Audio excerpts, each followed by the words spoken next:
when you mentioned about taking OneNote into schools, is it really useful for them in their studies?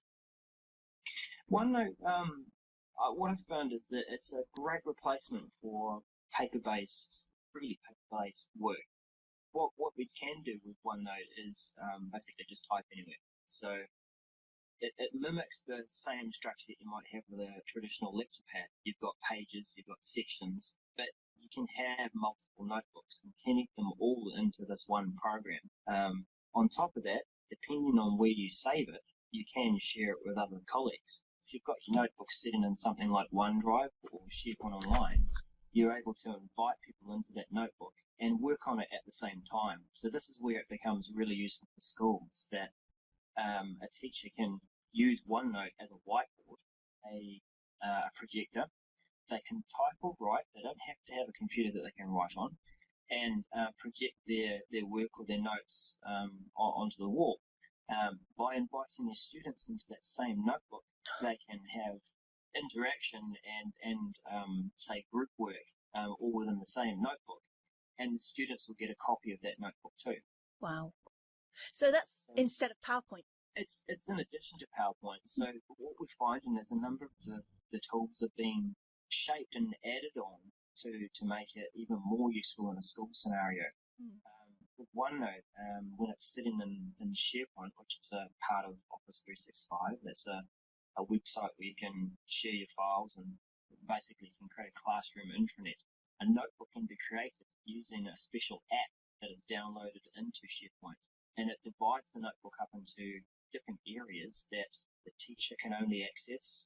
The students have a section that they can share with the teacher, but not with other students. And it sets up this environment where they can submit their work or ask for feedback from the teachers, or they can work together with the whole class on group work, and everyone gets a copy of that work.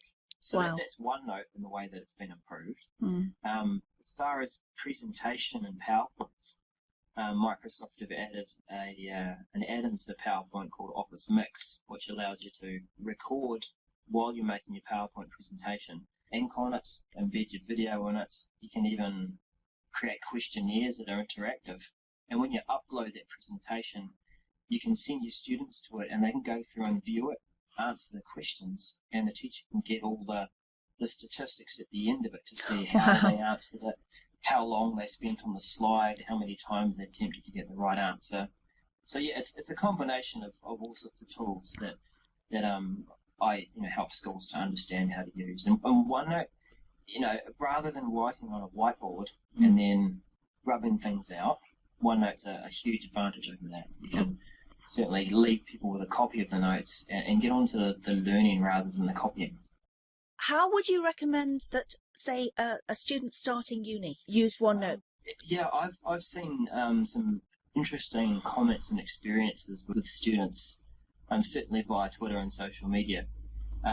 Some start out, they fire up OneNote and they have initially, well, OneNote's free now, so basically you can just go to the OneNote.com site and download it on a Windows machine, Mac, iPads, Androids, all those sorts of things. So when they first fire up the application, they're kind of guided towards putting their notebook within OneDrive. And the purpose of that is that by putting it in OneDrive, you can access it from any other device or any other browser. So the best place for a student to start with OneNote is that let the program guide you as you start it. It'll ask you, do you have a Microsoft account? No? Okay, well then sign up with one and use your own email address. You don't have to change an email address or sign up for anything else. Use Gmail or Yahoo or whatever. Once you've created that account, you can create a notebook, and that will synchronize to your machine. And if you've got OneNote on your phone, so you can get it onto your iPhone or your Android phones as well, or tablets, then you can connect to the same notebook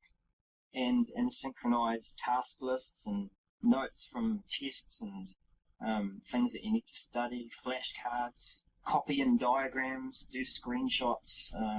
It's really like a great big scrapbook once you get familiar with all the tools. Right. And what about organization? Well, the good thing about that is it does follow that same kind of structure that you would have with a notebook. It's very open and free in that you could organize it however you want.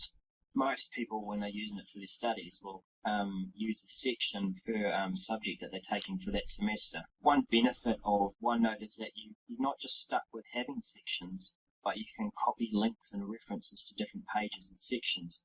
But I can copy a link to the section, and I can point people to that. I can copy a link to the page, or I can even go down to the paragraph and copy a reference point that will, if I wanted them to read a certain paragraph, that they will jump straight to that. Lots of different things that you can do that when someone tries to do that within a web development product or content management system, there's often a really steep learning curve about how do I do this? And I'm familiar with that because I teach SharePoint, and it's another learning curve. With OneNote, once you know where the tools are, it's just so much easier to do that and take that across all your different devices. They're not just stuck with making notes as they're listening to lectures. Other ways to do it. Get rid of your dictaphone, because if you've got a reasonable microphone on your laptop or your device that you're using, just click record and it'll record the notes within OneNote itself. But one thing that we found quite useful too within the school situation, combining both. So you're sitting and you're making lecture notes and you're also recording the lecture. What you can do is it's synchronized. So as you're typing, you can play back the audio and it will actually reference that point of where you've been typing. Teachers have used that to give feedback for assignments. So an assignment's sitting there on a page, and rather than them trying to fit something in that tiny little margin saying please see me or you need to further this, they click record and they start talking, and then they circle something and then they talk about a certain point and say you could have done better here, or I love the way that you phrased this.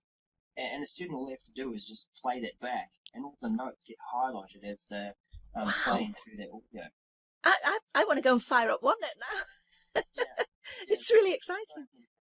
Yeah, I didn't realise. I had no idea. I thought it was literally just a notebook to jot down things. So it's very powerful. Yep. One other part of OneNote that's quite powerful is the search feature too. If you can't remember where you put certain notes, you just fire in a keyword, and of course you get all your results back, and you can see it broken down to when you might have noted it, what the title of the page might have been. You can use tags. So one particular tag I use a lot is the to-do task list. So I use shortcut keys all the time, and I'll put on a little tick box so that I can quickly work through different things that I've got to work through and tick them off as I go. Or I can turn it into an Outlook task and actually make it appear as something within my calendar that will remind me. Lots of integration. Inevitable comparisons, I guess, with Evernote? I've used Evernote early on. The reason that I did look at it briefly one time was I wanted somewhere that I could store a notebook and take it with me on a USB key and use it wherever. Okay. And there was a set of applications I used for a little while called portable apps. Yes. You could just plug it in, launch it from a USB key. Great. And you basically had a basic version of Office on a USB key wherever you went. So that replaced my laptop for a little while. Well, I mean, to be honest, I still use it. I still have it. If you go to somebody else's computer and they don't have a program you want, like, not Photoshop, but a mini version of Photoshop, you've got it with you. It's really handy. Was that one called GIMP? I think GIMP's on that, and Photo Filter I use. That's a really good one. Right. Yeah. So I looked at Evernote for a little while, and because I had been using OneNote before that, I did like the fact that you could take it on a USB key. But when OneNote was beginning to start working within SkyDrive at the time, I could see that if I needed to access my notebook, as long as I've got an internet connection, I can just jump on a web browser and use it there. And then by being able to use the app on my phone or other computers too, wherever I put the application, I'd always get a synchronized copy. One thing that I push the boundaries a bit with OneNote too is using it at conferences. Now, you might think I'm attending a conference and I can take notes. What I did do with one of our large conferences over here in New Zealand, which I've done it a couple of times, is I set up a conference notebook and then I invited other people in to be contributors. So being that we're all attending a conference but we can't all attend every session, I'm going to share view of the same elephant, perhaps, or different sessions. Everyone that's contributing gets a synchronized copy of the, the conference and perhaps photos that have been taken and references to slides and all those sorts of things. So being able to do that on a large scale is great because everyone gets that copy. But further than that, I took the link to it and I exposed it, allowing people to visit and see the notebook being built out. So people who couldn't attend the conference were able to see these notes for the sessions being built up live. Oh, wow. Wow, that's tremendously useful. It's not quite, word for word or letter for letter as you're typing, right? But it synchronizes as you're typing, and boom, you might have a few words appear, and there it is. So, what's the security like? If you were putting really confidential notes in there, is there a way to make it secure? Yeah, absolutely. You're only going to share the notebook with people that you trust, of course, and you can give them at a very basic level 2 types of access. They can either view it or they can contribute to it. But further than that, if you want to secure a particular section or a page, then you can password set that's that section. So that's kind of like the lowest level. You don't want to do that too many times. It's better to perhaps have a notebook that you want to share with people and invite people into that, and then have another notebook for your more private information that's going to be kept separate. Right, okay. Because I have business professionals who want to learn digital note-taking because they have to take lots of notes from their clients. So think of a solicitor taking a big backstory for a case. Yeah. So they want to take lots of notes, but they're very, very concerned about security and making sure that it couldn't be hacked, really. So it is a simple matter of setting a difficult password? As usual with passwords, that's the weakest point of the system. People like to poke fun of it and say, oh, we could hack into this or we can hack into that. The highest level of security has been used for encrypting the traffic between OneNote and where the notebook's stored. Okay. The weakest point, of course, is what your password is, and most people will use something that is something they can remember. So that it's Wow. So do you have any tips for password security? Yeah, actually, there's some things that if you want to keep the password to be still meaningful and similar to you, one way to do it is if you can remember the lyric of one of your favourite songs and just use the first letter of each word for that lyric. Change a few numbers for letters and or letters for numbers rather, and make use of some symbols along the top. But the randomness, seemingly randomness of letters or lyrics in the song, it's quite good to me. Okay, so not a proper word.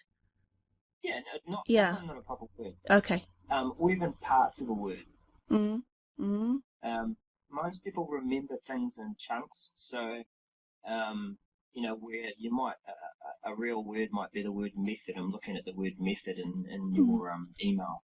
I wouldn't necessarily use method as a password, but I could put thod or or 3 words. So one could let. It doesn't sound like. It sounds nonsense, doesn't it? But because it's 3 letters and it's 3 chunks, it's easier to remember. And it's not guessable. No. Do you use any tools for managing passwords? The main tool that I use is the credentials manager within Windows. Oh, okay. So whenever I get offered by Internet Explorer or perhaps another program I'm using on Windows, and it says, would you like me to remember the password?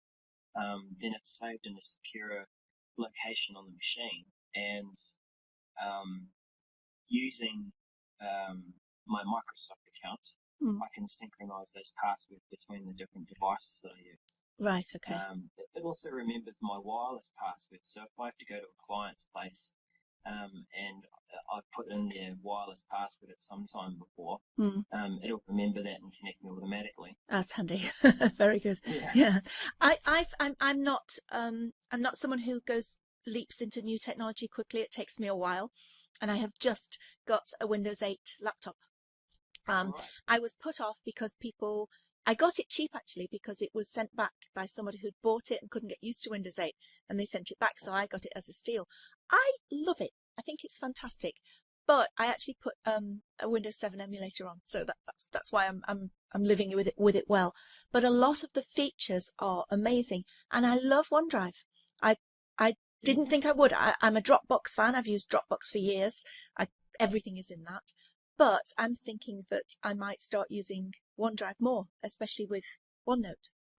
Yeah, it's the good thing about it is the integration with Windows and the different applications now. So you're not just stuck with using only Windows platforms too. You don't have to use a Windows phone to get benefits from OneDrive. If you put OneDrive application on an iPhone or an Android phone, you can still access your files that way too. So OneDrive itself is an app for a tablet or a smartphone or something?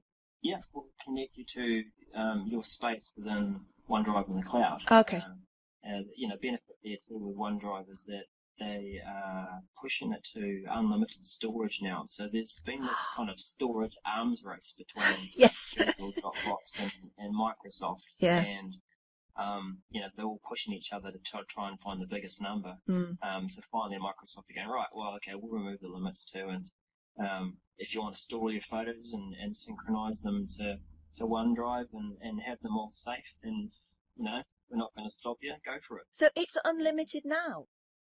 I don't think they've officially made the announcement, but they've been talking about it, that it is coming. They're just tweaking a few things in the background first. Wow, that's fantastic. My G drive is full. My Dropbox is nearly full. That's really exciting. And for people who take a lot of notes, that's tremendous. Yeah.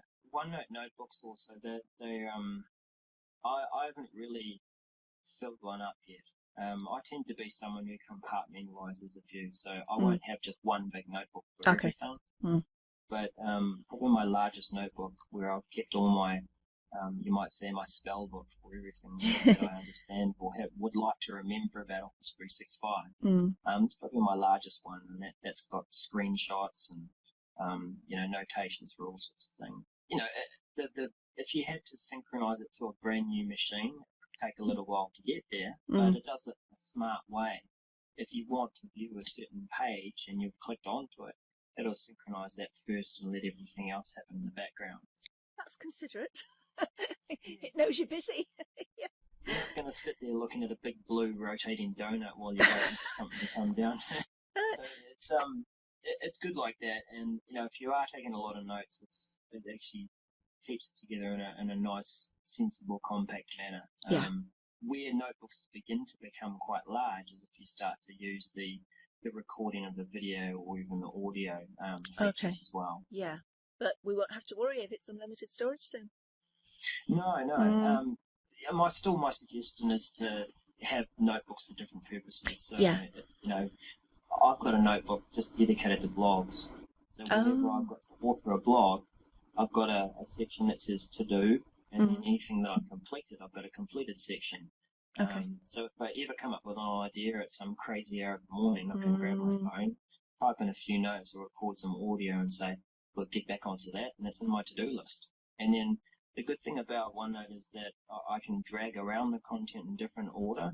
So even before I start using WordPress or whatever, I've written up my blog post, I've ordered my thoughts, and I've filled them out and made them into paragraphs, and I've taken some screenshots for concepts, maybe inked on them a bit to sort of say, okay, this is how I want it to appear on the page. And I've already got most of it done before I even start writing the blog post. That takes a lot of the effort out, doesn't it? Takes the procrastination reasons away as well. It's right there. Yeah, that's really great. Going back to how a student might use OneNote, when you said about to-dos, I don't know if you call homework in New Zealand? Yes. So if they had some work that they had to do at home, they could have a homework tab that they could record into, or okay, that's really good.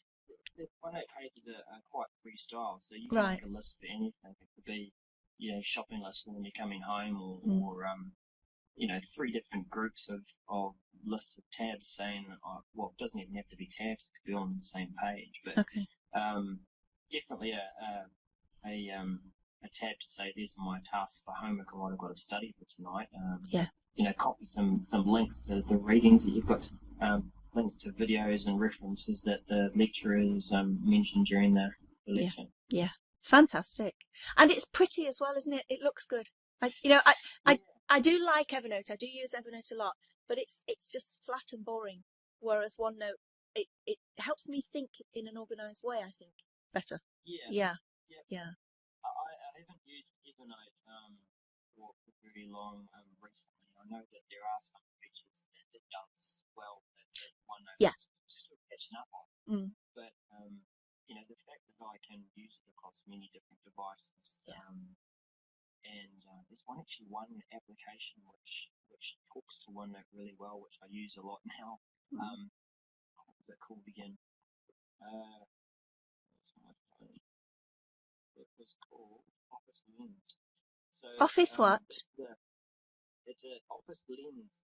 Okay. It's an application where if I want to take a picture, like a photo of something on a whiteboard, what it will do is it will flatten out and contrast all the writing and make that picture much more clearer so I can see what's on the board. I also use it for capturing my receipts for expense claims. They've recently added a business card feature so that now when people give me their business card if I'm meeting them, I'll say, look, I'll hand it back. And what the application does is it extracts the details and creates contact for that which I can save into my contacts and Outlook. Fantastic. So, it also puts that picture within OneNote for posts and most of the things. Right, okay. I've got a place that I can capture from a conference or meetings. Get all those contact details together and write notes beside them saying, I've got to get back to this person. Yes. Yeah. And you'll know where you met them then when you look at your contacts. Because that's often difficult. You just can't remember which conference you met them at. Yeah, that's right. Yeah. So by creating a section or a page for a particular event or inserting even meeting details from your calendar, then start pictures of contact cards and things. Get more context. Yeah, fantastic. One last thing that I wanted to ask you about. I mentioned I've got a newer laptop and I've got OneDrive that already on there, and it's easy enough to sync and everything. If somebody is using an older computer, can they use OneNote? Was it part? You mentioned it was part of Office. Yeah, OneNote's been part of Office since versions of Office. Okay, so the premium version. Yeah. It comes with Office Professional. Okay. So the funny thing is, like, whenever I talk to people about it, I say, look, most of you already have it on your desktop. Yeah. It's that big N that, is that what it is? Yeah. I tried that up by accident one day and it asked me a few questions, but I didn't really look into it. For those who want to download it for free, the free version works really well with OneDrive. Okay. So they have not noveled the functionality, but sort of guided you towards just using it with OneDrive. But it's better to run it, or you can only run that free version on Windows 7 and 8 computers. Oh, okay. Okay. Yeah. Fair enough. But anything like Windows Vista, which is harkening quite a way back now, about 10 years, you'd have to use either OneNote 2010 or go and get a new version of actually Office 2010. Best one to use. Right. And OneDrive, is that a downloadable thing like Dropbox and G Drive? Is it easy enough to get hold of? Yeah. It's in two parts. So you've got your OneDrive, which essentially most of the functionality is sitting in cloud. It's a web service, and you go to it through your browser. The application, in its many various forms, is really just there to help you access those files easily. Okay. So when it's part of Windows 8, it synchronizes and connects in with that automatically, and you can see it in your Windows Explorer. Yes, it comes up as an option like documents, doesn't it? Yes. Drag and drop. Take a picture. It'll drop it into your camera roll folder automatically. So it's those sorts of things which people sort of forget about it until they have to get a new computer and they realize oh look, all my photos are still there and they're synchronizing down now. Yeah. On my file. That's why, you start to try and use that more and more rather than your local C drive or USB stick, because the synchronizing just happens automatically. Which is fantastic, isn't it? Yeah. Yeah. I mean, I was thrilled with that I found things on my laptop. It took minutes to set up, where in a few years ago it would take hours to try and get everything and all your remembered passwords and logins. To have it all there is fantastic. As a Microsoft expert, I know you don't like to call yourself an expert, but as a Microsoft person, do you use IE? Do you like IE? I do. I to be kind of responsible and aware of the different browsers, I do use Chrome and Mozilla Firefox. IE is what I use, and it has its quirks, as do all browsers. Yes, they do. Yeah. I've found problems with all of them, but IE does, for me, what I need it to do, and I enjoy the synchronization between all my different devices with the Microsoft account. So I've got my favorites on my phone synchronized between different devices as well. And if I want to view a page that I just viewed on my computer and I've gone to catch a train, I can go into my history on my phone and I can see, that's what I was doing, and I'll just continue reading it from there. Yeah, so there's things like that. That's fantastic. I'm thrilled with what we've covered, and I'm going to use it all. I can't thank you enough. I'm so excited about OneNote. I just want to go and grab my iPad and try it now, because I know it's on there, but I don't use it much. You fired me up. You're a great motivator. That you've explained it so well that it's got me thinking, I'll use it for this, I'll use it for that, and I just want to go and do it. And that's exactly what I wanted for the people on my course. I wanted them to find out how great OneNote is and use it. Thank you so much, Darrell. I'm really thrilled with this. You're welcome.